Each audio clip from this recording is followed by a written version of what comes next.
Hi Gemini, this is Jav. Welcome po sa ating channel. By the way, Gemini, this is your weekly Gabay Tarot reading from September 29 to October 5, 2025. Gamitin ang reading na ito bilang gabay lamang. Kung naka-resonate kayo, comment down. Tandaan, ito ay channel reading po. Kunin nyo lang po kung ano ang naka-resonate sa iyo. This is for you, Gemini. Ngayong September 29 to October 5, 2025.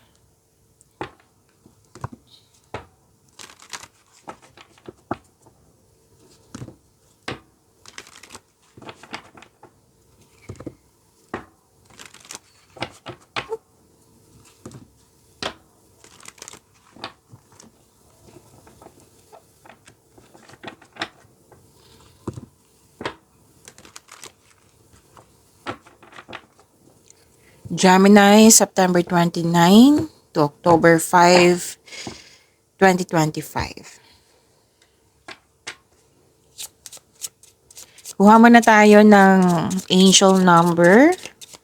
Message for you, Gemini.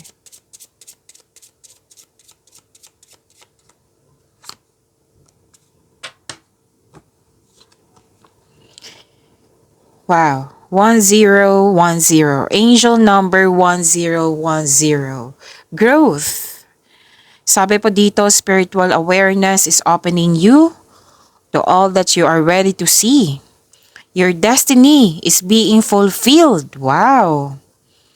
Keep your intentions pure with your eyes looking ahead, and you will continue to increase the growth that is here. So may mangyayaring nakadestiny sa'yo, which is growth. Oo, itong pagbabago na ito, kailangan mong i-embrace na may kasamang aksyon. Okay? So, to attract more blessings, let us say the power affirmation.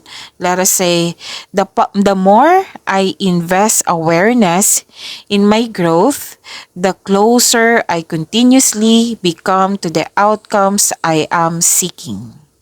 Again, close up ko siya para makita nyo. The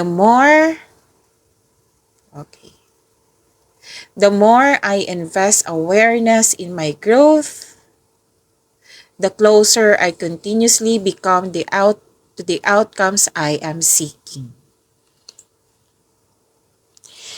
Angel number 1010 signifies new beginning, personal growth, spiritual awakening, and the manifestation of desires. Oo. What to do? What to do when you see angel number 1010? Sabi po dito, reflect and set intention. Take a moment to reflect on your current circumstances at mag-set ng clear intention kung ano yung gusto mong ma-manifest. Okay? And stay positive. Maintain a positive mindset. And embrace new beginnings. Yung sabi ko kanina, embrace yun yung pagbabago sa iyong buhay. Kasi itong pagbabago na ito ay tungkol sa growth and expansion po. So, ayun. Do not be afraid to step out from your comfort zone. Oo. Kasi ito ay makasuporta itong pagbabago na ito makasuporta sa iyong growth and expansion. Okay? The message of angel number 1010 is an invitation na embrace mo yung new opportunities na dumating sa iyong buhay. And this is fresh starts. Okay? So, yun. Ang ganda ng message.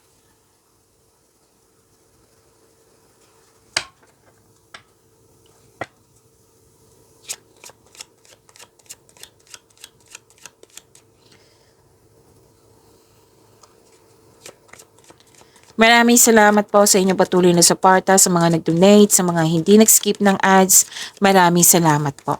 Sa mga hindi pa nag-subscribe, subscribe na po kayo at click bell notification para malaman nyo na may bago tayong video. Para sa mga gustong magpa-reading, comment po kayo ng personal reading. Again, comment kayo ng personal reading and check my reply sa comment section. So, ano yung mga ganap for this week? September 29 to October 5, 2025. Mas lumawak yung ambisyon mo sa buhay.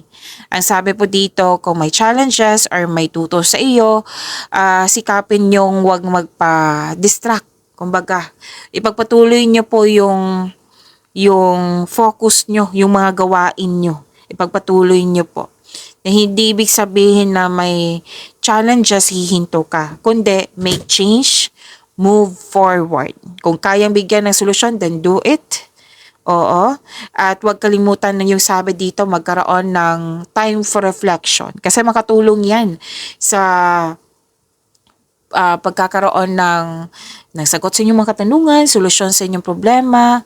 May pahinga din sa time for reflection. Ayan. And mamotivate ka din yan. Okay, so mas lumawak yung vision mo sa buhay. At nakikita ko rin dito, prosperity is yours. Oo. Nakikita ko rin dito yung sipag mo is tungkol sa property. Like, magbili ka ng property, magpaayos ka ng bahay. Yes. Tungkol sa property, pwede magbenta ka ng property. Pwede. Or bibili ka ng property. Yan. May nag-uusap dito na pamilya. Hindi lang sa property, kundi sa domestic matters. And kitang-kita ko dito na gusto mo yung mga ginagawa mo. Kasi most of you, home-based yung trabaho. And gusto or di kaya'y isip-isip mo ngayon na gusto mong mag-staycation sa bahay. Kasi you felt calm, relaxed, and security pag nasa bahay kayo. Again, prosperity is yours. Claim nyo po. And may exciting na ganap. May nag-uusap na magkakapatid dito.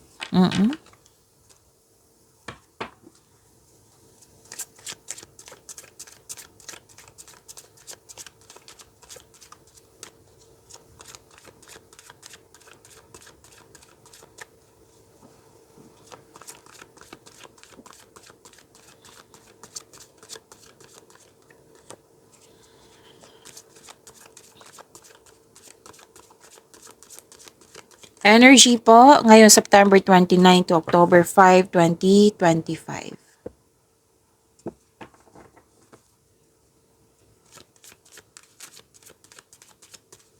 September 29 to October 5, 2025. Andito po si Angel of Blessings.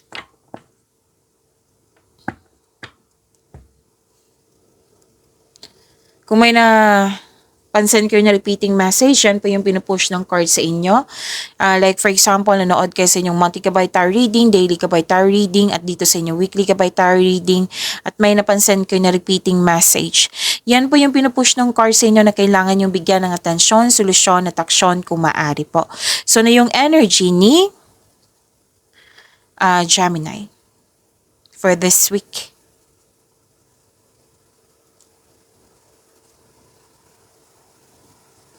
Wow. Dalawang card po nagsabi dito, may natanggap kayo na malaking blessings. Claim po, Gemini. At the same time, ang ganda nito kasi natanggap mo itong blessings na ito at naging generous kayo sa kapwa mo. You have abundant in life. Okay? Andito po si Angel of Blessings. Dalawang card mismo nagsabi dito, you have abundant in life. Praktikal ka, mahusay sa buhay, maparaan at mapasuporta. Isa nga sa dahilan na nagisipag kayo sa araw-araw kasi may tutulungan ka. Hindi lang yung sarili mo, pati kapwa mo. And sabi dito na may nanganak, may nag-aalaga ng bata, may nag-aalaga ng pamilya. And this is also fertility. Pwedeng may buntes or this is fertility. Kung gusto nyong mabuntes, then go ahead. Kung ayaw nyo, then use protection. Alam naman natin yan. So, lahat naman tayo dito, adult, wag kayong mag-alala, Gemini. And pwedeng nagkaroon ng time sa family.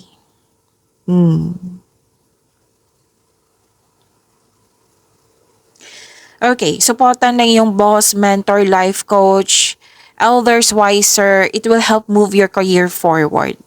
Kasi nakita ko ditong resulta sa inyong sipag at tiyaga. May hinahawak kayong malaking pera. Pwedeng ipon ito. Pwedeng na-receive nyo ito for this week. May grupo ng tao dito and I believe this is your family. Pwede din close friends mo or kasamahan mo dyan sa trabaho. Very supportive sa layunin mo sa buhay, lalo na sa iyong career and money. Nakikinig ka sa iyong intuition at gumagawa ka ng wise choices. If you are pagod, gusto mong mag-relax, nakikita ko po dito, paglilinis ng bahay, gardening, it will help you relax. Lalo na kung let's say pagod kayo or nabibigatan kayo, mag-spend time kayo sa mother figure or mother nyo or di kaya'y anong tawag nito, connect to the children, sa mga bata po, sa bata or sa mga bata. Pwede din sa inner child mo. Kasi nakikita ko dito marerefresh yung energy mo. Again, you have abundant in life. Claim nyo po.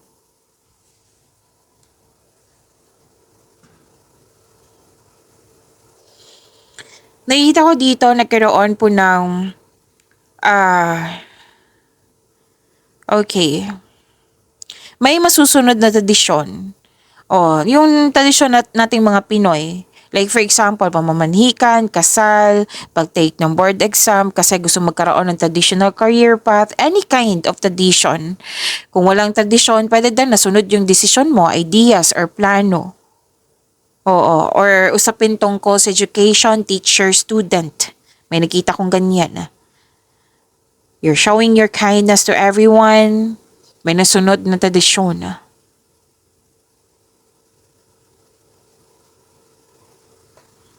So, andito po si Angel of Blessings. To attract more blessings, let us say the power of affirmation. Let us say, I will listen to my inner voice and I trust my angels. Again, I will listen to my inner voice and I trust my angels. Sa Tagalog pa, pakikinggan ko ang aking panloob na tinig at nagtitiwala ako sa aking mga anghel. Andito po sa Angel of Courage sa inyong career and money, Gemini.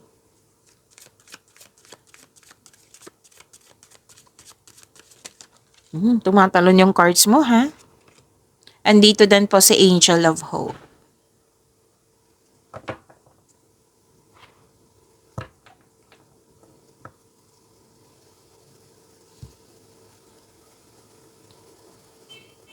Overcoming obstacles. Yes. Mukhang na-challenge ka sa career and money mo, Gemini, for this week. Pero ma-overcome mo ito. Nararamdaman ko marami kang gawain. So wag niyong kalimutan mag-time management. Kung yan yung nature ng work mo, na sobrang busy talaga, baka kailangan ng time management. Hindi baka, kailangan niya ng time management. Or ask for help kung sobrang ng bigat. Pero nakikita ko naman dito, Gemini, malalampasan mo rin ito. Kasi sa Gemini, mahilig to sa multitasking. Hindi kayo mabobore sa multitasking. Gusto mo talaga na maraming ginagawa. And you have a confidence and persistence in your career. You are eager to achieve a successful outcome sa work or business mo.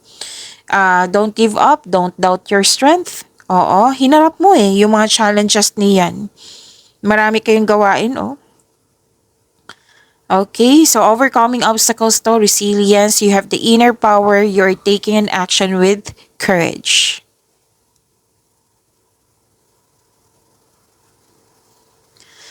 Nakikita ko rin dito na this card tells us, this card brings money luck. L-U-C-K.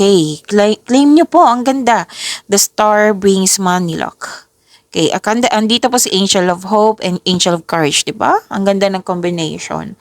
So, kung may problema ka sa nakaraan sa iyong career and money, ngayon, maayos na. Okay? Like for example lang po ito, ha. Kung gipit ka nung nakarang araw, ngayong week na ito, magkakaroon ng healing at magkakaroon ng malaking pera.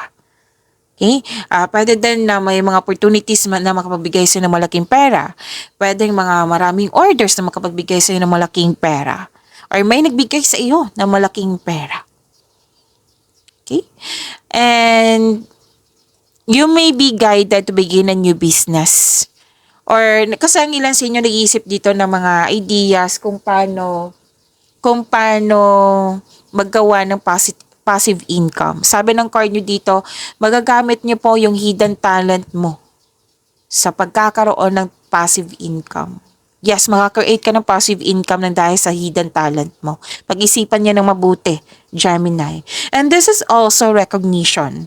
Ang ilan sa inyo nakatanggap ng awards, fame, pwede din commitment, compliment, na good review, positive review. So kung ano man yung nasaktan ka before, noon, nakaraan po hindi ngayong week, ngayon magkakaroon ng hope and healing. May unexpected help, may tutulong sa'yo.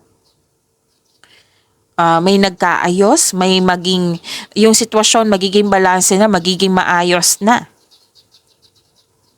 Okay? And yes, this is hope and guidance. Have faith that your luck is about to change for the better. Sinabi ng card dito, sa mga nag-alala dito, all your dreams are coming true. Magtiwala po. So to track more blessings, let us say the power affirmation. Let us say, kasan dito si Angel of Courage. Okay? Let us say, I trust in my ability to stay strong. Again, I trust in my ability to stay strong. Andito si Angel of Hope. Let us say, I am inspired and fulfilled. I am inspired and fulfilled. Kung sa Tagalog pa, nagtitiwala ako sa aking kakayahang manatiling matatag. That is from Angel of Courage. Angel of Hope, let us say, okay, ako ay inspirado at nasiyahan. Okay? Ang ganda na career and money mo.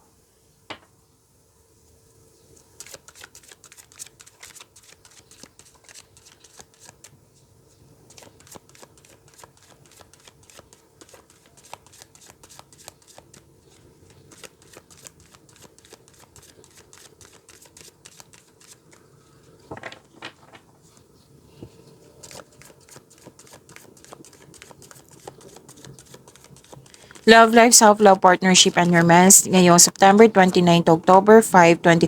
Wow! Gemini! Wheel of Fortune. Ganda naman. This is about your love life, self-love, partnership, and romance. Andito po si Angel of Destiny. Gemini. I'm happy for you. Ang ganda ng cards mo, Gemini. Wow. Angel of Blessings, Angel of Courage, Angel of Hope, Angel of Destiny, Angel of Enlightenment. Ganda naman, Gemini.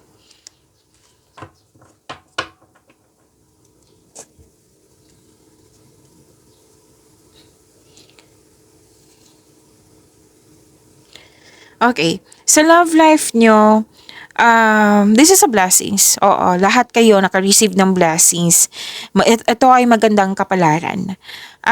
Sa mga single, may chance na may meet mo yung new romantic partner mo, Gemini. Oo. Sa mga relasyon sa buhay mag-asawa na mukhang nagkaroon ng problema or hindi nagkaroon ng pagkakaunawaan, may darating na blessing sa inyo at ang siyang dahilan na magkakaayos kayo.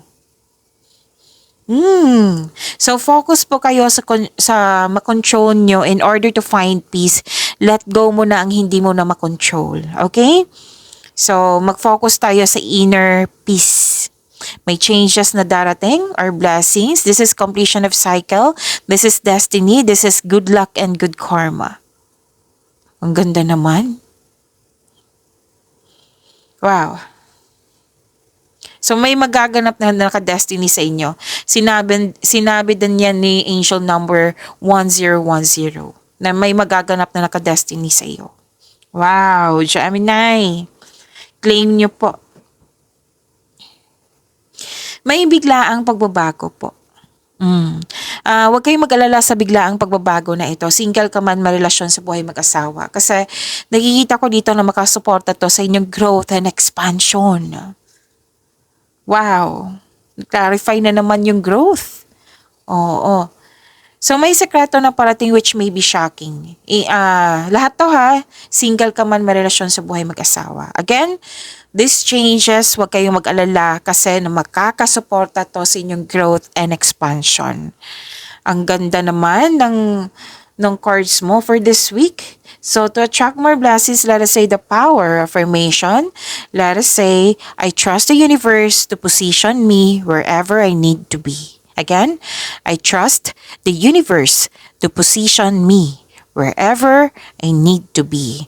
And dito sa Angel of Enlightenment, let us say, I surrender to circumstances and trust that I can rebuild. Again, I surrender to circumstances and trust that I can rebuild. Kung sa Tagalog pa, oo, kasi andito si Angel of Destiny. Ito ay nagtitiwala ako sa universe na iposisyon ako saan man ako kailangan. Andito si Angel of Enlightenment, ang sabi po dito, let us say, sumusuko ako sa mga pangyayari at nagtitiwala na kaya kong itayo muli. Pagyamanin niyo po yung blessings sa binigay sa inyo, Gemini. See you tomorrow.